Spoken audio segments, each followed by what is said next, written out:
Hello America, and welcome to Cosmo News. Let's talk about games, specifically chess. It's a game of smarts, sacrifice, and strategy. Similarly to a game of chess, during the Cold War, the United States and the Soviet Union strategized, each attempting to prevent the other power from taking over. And just like in a game of chess, the war was also fought in areas outside of each country's home territory.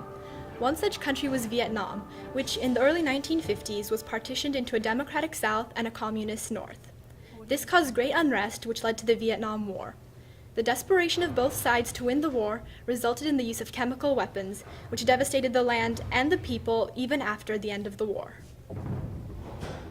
The Vietnam War, the 3-decade-long conflict, started on the brink of World War II.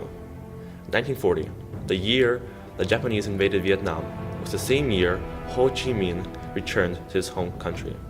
This communist revolutionary sole purpose in life was to eradicate the imperialist French rule and the Japanese invaders from his home country. As said by Ho Chi Minh in his Declaration of Independence of the Democratic Republic of Vietnam, quote, "For these reasons, we, members of the Provisional Government, representing the whole Vietnamese people, declare that from now on we break off all relations of a colonial character with France. We repeal all the international obligations that France has so far subscribed on behalf of Vietnam, and we abolish all the special rights the French have unlawfully acquired in our fatherland. The whole Vietnamese people, animated by a common purpose, are determined to fight to the bitter end against any attempt by the French colonists to reconquer their country." With his sweeping ideology and genius guerrilla tactics, Ho Chi Minh fought both the French and the Japanese alike. When the Japanese left in 1945, at the end of World War II, the only opponent left was the French, thus escalating the war. This is when the superpowers came in. The Soviet Union, the first superpower, wanted to see the spread of communism, so it supported its North Vietnamese counterparts. The US, however, decided to spread the capitalist influence and supported the French as it wanted South Vietnam to be under a democratic capitalist rule. The French, however, did not win as America would have hoped, and indeed lost in 1954 to the North Vietnamese. America did not like this. Upon the peace conferences, America sabotaged them and created its own puppet state in South Vietnam. The North, not liking that its country is divided, created the now infamous Viet Cong, which was planned to take over South Vietnam. The Viet Cong attacked South Vietnam. America had to step in. In an alleged attack on a USS warship, America responded with a resolution about attacking North Vietnam. President Lyndon Johnson decided to escalate the project. In 1964, the first ground troops stepped on Vietnamese soil.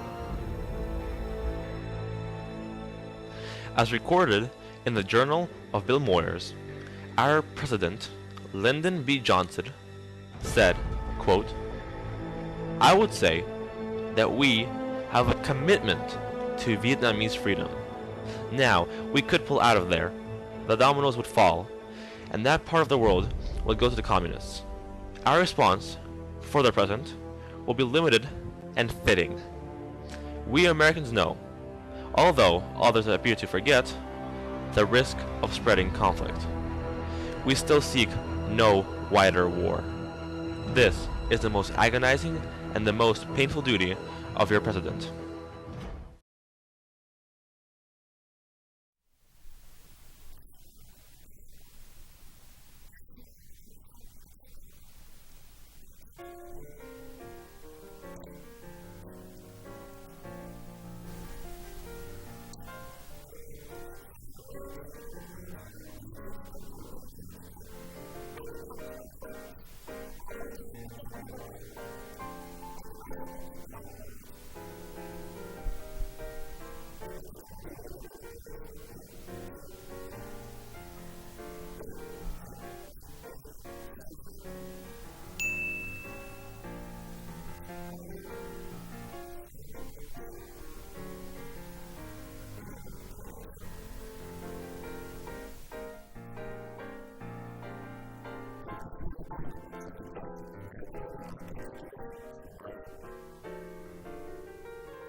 Welcome back to Cosmo News. Due to the power struggle between the United States and the Soviet Union, both sides were willing to use powerful weaponry. Just like when they dropped the atom bomb in Japan, the United States made a decision without fully considering the results of their actions. In order to gain an advantage, the United States used chemical weapons in Vietnam, specifically Agent Orange and napalm, because they wanted to incapacitate the enemy soldiers in any way that they could. In 1969, Richard Nixon said, "Let us understand, North Vietnam cannot defeat or humiliate the United States. Only Americans can do that, and I'm not going to be the first American president to lose a war." This is why America was pushed towards a harsh way of defeating the Vietnamese, with harsh chemicals such as Agent Orange and napalm.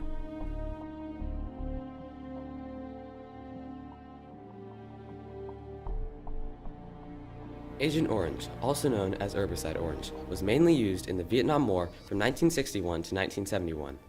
It was first employed by the British, who used it to destroy Malayan crops, trees, bushes, and other plants controlled by communist enemies. The United States realized that this would be a promising endeavor, and therefore decided that it would be beneficial to copy the British and use it against the Vietnamese.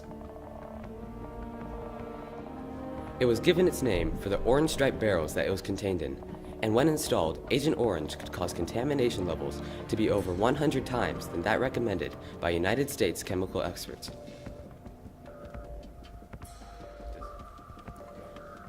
The British began by dropping chemicals on roadside plants and trees where the Malayan people could ambush them from. While the British were doing this, they would often mistake civilians for enemy troops and kill them on sight, which were counted as war crimes by the British troops. As the hatred grew and the battles heated, they sent planes to drop Agent Orange over enemy farms and sources of food to starve their enemies into surrender. Tell the Vietnamese they've got to draw in their horns, or we're going to bomb them back into the Stone Age.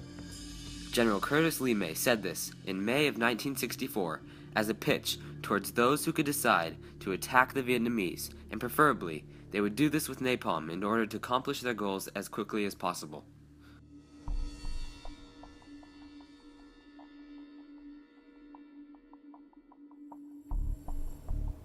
Now let's talk about napalm. Napalm is perhaps the cruelest weapon of its time. It is an incendiary weapon that was developed during World War II to be dropped on Japanese cities, and it obtained its name from the two components that it is made from, naphthenic acid and palmatic acid. The United States and the Allied forces would use flamethrowers and bombs containing napalm, and when used, the napalm would burn for nearly 10 minutes, maximizing its stopping power. As well as burning for an extended and lethal time, napalm was designed to adhere to any surface, including uniforms and skin, which made it a slow and unavoidable death when fallen on a soldier. Its first uses were in World War II, when the Allied forces attacked Berlin on March 6, 1944. Its second use was against Japan, for the purpose of destroying bunkers, pillboxes, tunnels, and fortified weapons. So much like Greek fire of its time, it was undefendable, fast, and unpredictable.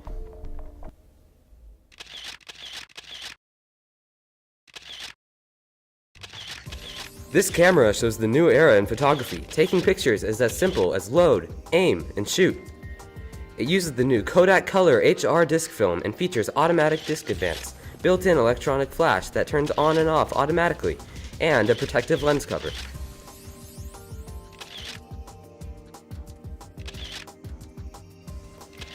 You don't have to carry the heavy camera that needs focusing and its separated flash.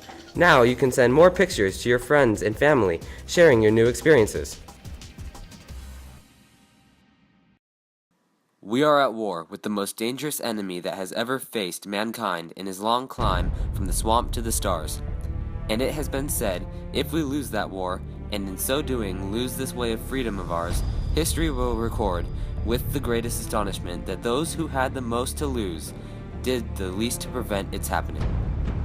Ronald Reagan, having said this, was not going to let America lose, so he pushed towards technological advancement for the utter destruction of the Vietnamese. Government should always take into account long-term results as well as how their actions will affect others. Everyone should have a say in what governments will do, especially when it concerns the future of the nation and the world. Thank you, America, and from all of us here at Cosmo News, good night.